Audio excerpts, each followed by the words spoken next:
మారితే బాగుండు కదా. నేనంటాను, ఈ వేదిక మీదుగా బాహాటంగా చెప్తున్నాను, ఓ ఆశీర్వదించబడిన క్రైస్తవులారా, పెద్దలారా, ఎన్నో జయించిన మీకు ఈ ఖరీదైన వస్త్రం ఒక లెక్క,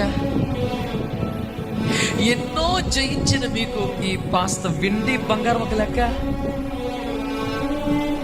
భయంకరమైన ఆశల్ని పాపాలని జయించారే, ఇదే మాత్రం. ఆకాను ఎంత విజయవంతమైన క్రైస్తవుడు, ఎన్ని విజయాలు సాధించిన శక్తివంతమైన యెహోషువ టీములో కీలకమైన మెంబరు. కాస్త బంగారం.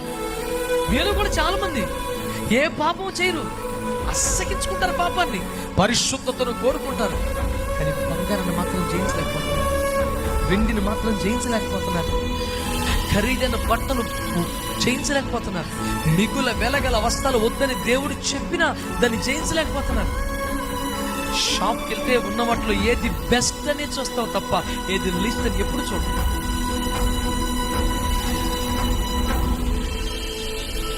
ఆలోచించారా మీరు? మిగుల వెలగల వస్త్రాలు వద్దని వేసే చెప్పలేదా? మాట్లాడరే. అంటే నీకు జీతం పెరిగితే, సంపాదన పెరిగితే, అంటే భక్తితో కాదా? మొన్నటిదాకా దరిద్రం కొంపలో రాజ్యం వేలి ఆ తక్కువ రకం బట్టలు వేసుకున్నావా? డబ్బులు వచ్చేపాటికి చెలరేగిపోతావా?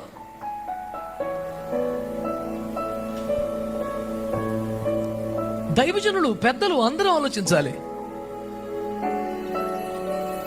మిగుల వెల గల వస్త్రాలు వద్దు అని చెప్పింది. మన ఆదాయాన్ని, జీతాన్ని కంపేర్ చేసుకొని దాని ప్రకారం క్యాల్కులేట్ చేసుకొని, పర్లేదు నీకు 50,000 ఆదాయం ఉంటే 5,000 వేసుకోవచ్చు, ఈ లెక్కలు ఎవరు చెప్పాడు అసలు?